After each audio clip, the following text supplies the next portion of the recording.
Hello everyone, welcome back. I am Ankita and today we are going to talk about a topic जो कि बहुत less discussed है। ये topic हमारे life की एक बहुत मेजर टॉपिक है, और ना कि सिर्फ ये टॉपिक बल्कि ऐसे बहुत सारे टॉपिक्स हैं हमारे लाइफ में जो कि हम हर एक इंसान फेस करते हैं। There is not a single person जो ये फेस नहीं करते होंगे। और मुझे पता नहीं क्यों मैंने देखा है कि लोग इसे कन्फ्रंट करते ही नहीं है। मतलब किसी को डर लगता है या फिर कोई सोचता है कि ये बहुत एक्सट्रीमली पर्सनल टॉपिक है to discuss it with somebody. ऐसे सारे सारे जो ये लाइफ के ऐसे टॉपिक्स होते हैं, मैं उसके बारे में बोल रही हूँ। तो मैंने आज का टॉपिक जो है स्पेसिफिकली मैं उस बारे में अगर बात करूँगी तो आप लोगों ने देखा होगा, पता नहीं, मैंने तो ये देखा है कि ऐसा कई बार होता है। इनफैक्ट मेरे साथ तो ऐसा मोस्ट ऑफ द टाइम या लाइक हमेशा ही ऐसा हुआ है कि जो कुछ भी मैंने प्लान किया है अपनी लाइफ में, जो वो एडुकेशन हो या फिर छोटी से छोटी कोई ट्रिप्स हो या कुछ भी हो, मैंने जो कुछ भी अपने लाइफ में प्लान किया है अकॉर्डिंग टू द प्लान कभी भी नहीं हुआ है मेरे लाइफ में ऐसा। तो व्हेन आई वाज यंग, तो मैं बहुत अपसेट हो जाती थी इस बारे में कि अरे मैंने इतना मेहनत किया, मैंने ये किया था, मैंने वो एफर्ट दिया था, मैंने ये किया था, वो किया था, फिर भी क्यों नहीं हुआ। और वो जो फेलियर मैं फेस करती थी ना, उसके बाद मैं इतना अपसेट हो जाती थी कि just don't talk about it.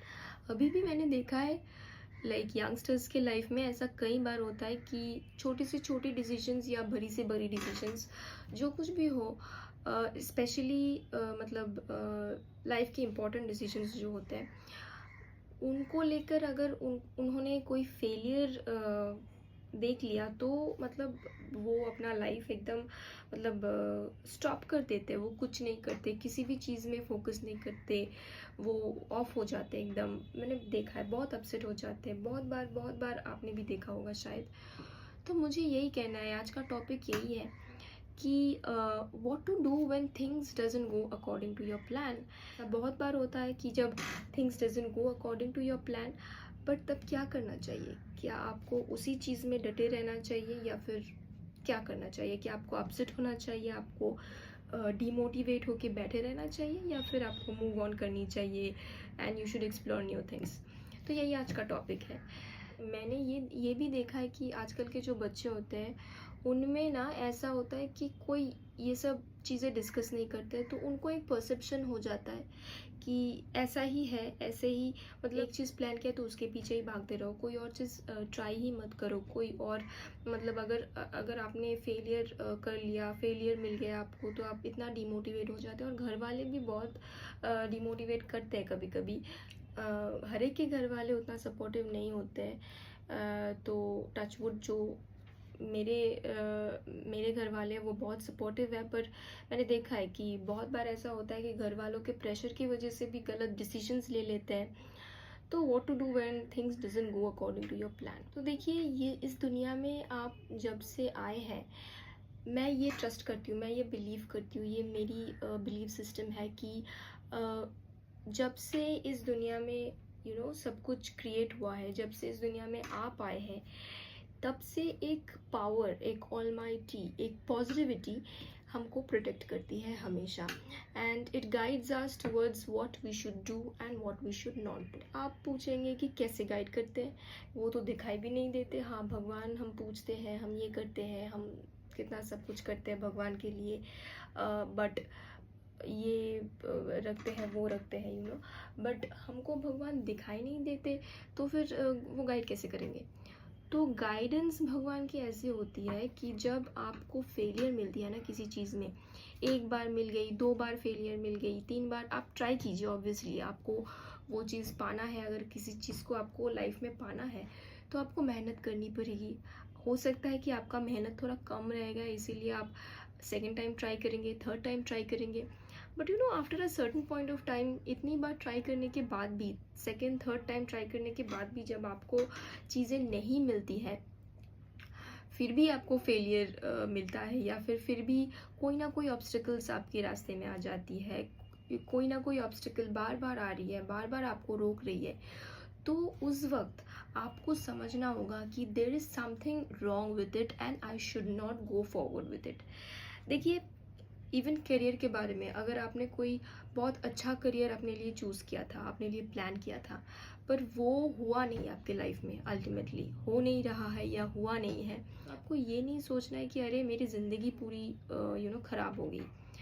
तो आपको ये सोचना है कि there must be something else, मतलब कुछ और शायद लाइफ आपको एक्सप्लोर करवाना चाहती है। माइट बी ऐसा हो सकता है कि गॉड आपको कोई इशारा दे रहा हो कि ये चीज़ नहीं है तुम्हारे लिए, ये चीज़ है। इनफैक्ट मैंने देखा है कई बार बहुत सारे रिनोन पर्सनालिटीज़ को, इन्फ्लुएंसर्स भी बोल लीजिए, कुछ भी बोल लीजिए, कि उन्होंने पढ़ाई तो एक चीज़ की है, एजुकेशन उन्होंने एक चीज़ की ली है, और उसके बाद करियर जो अब जिसमें वो फेमस हुए हैं, वो पॉपुलर हुए हैं, वो कोई और चीज़ है। तो कई बार आप भी देखेंगे, बहुत सारे एग्जाम्पल्स हैं हमारे आसपास। तो ऐसे नहीं होना चाहिए कि you stop your life after you not achieving और यूर फेसिंग अ फेलियर। ऐसा है कि हमेशा आपको ये सोचना है कि अगर एक बार, दो बार, तीन बार ट्राई करने के बाद भी वो चीज़ आपको नहीं मिल रही है, मतलब कोई तो रीज़न है, something better is waiting for you. And you know something, now right now मेरे लाइफ में इतने फेलियर्स आए हैं कि उसके बाद अभी मैं जो लाइफ लीड कर रही हूँ कुछ और ही है। वो एकदम भी वो लाइफ नहीं है जो मैंने प्लान किया था, और अभी मैं जो लाइफ लीड कर रही हूँ is quite good, I am happy with it. और कभी कभी तो कुछ कुछ सिचुएशन में तो मुझे ऐसा लगता है कि when I look back at that situation I feel like कि कितना अच्छा हुआ कि वो चीज़ मेरे लाइफ में नहीं आई, या वो चीज़ मेरे लाइफ में नहीं हुई। And that is why I can enjoy all this things that is making me happy today. अगर मैं उसी रास्ते पे एक्सीडेंटली चली जाती तो शायद मुझे बहुत कुछ ख़राब फेस करना पड़ता, which I don't want to face, which I never wanted to face. और आज मुझे रियलाइज़ होता है। तो जब आप फेलियर फेस करेंगे तब आपको लगेगा कि अरे ये मेरे साथ क्या हो गया, ये वो कैसे होगा, लाइफ कैसे चलेगी। But when you let life go on and when you look back at life after few years, you will realise कि आपके साथ कितना अच्छा हुआ है, भगवान ने आपको कितनी बड़ी मतलब दुर्घटना से बचा ली है। तो you should always have faith in God and you should always believe कि जो कुछ भी होता है अच्छे के लिए होता है, ठीक है। there is nothing wrong about something and nothing right about something. Whatever you are getting is right about you. Whatever you are getting, life wants and God wants you to explore that, to enjoy that and build a life. And हो सकता है कि जो life आपको offer हो रही है, मतलब जो गॉड आपको ऑफ़र कर रहे हैं कि आप उस रास्ते में मत जाइए, रोक टोक आ रहा है उस रास्ते में, आपने प्लान किया था उसको, वहाँ पे अनसक्सेसफुल होने के बाद जो आप ये नए रास्ते में आए हैं, you will realise after few years कि कितना अच्छा लाइफ आपको मिला है, कितना अच्छा, अगर किसी ने आपके लिए प्लान किया है तो कितना अच्छा प्लान किया है, and you are so happy with it. You will realise कि या this is what makes me happy and I am actually happy. अगर मैं वो लेती तो शायद मैं उतना हैप्पी नहीं होती। ये आप रियलाइज़ करेंगे विद टाइम। तो यही मुझे बोलना है कि आपको डटे रहना है initially, but don't drag with anything. Don't keep dragging something if it's not happening with you. So trust God and have faith in God and you will always be guided to the right path. And that's all for today. मैं चाहती थी कि ये सब आपके साथ discuss करूं क्योंकि मुझे लगता है ये बहुत इंपॉर्टेंट टॉपिक है और ये शेयर करनी चाहिए और डिस्कस करनी चाहिए लोगों के साथ. So thank you for watching the video and see you in another exciting video. Till then, goodbye.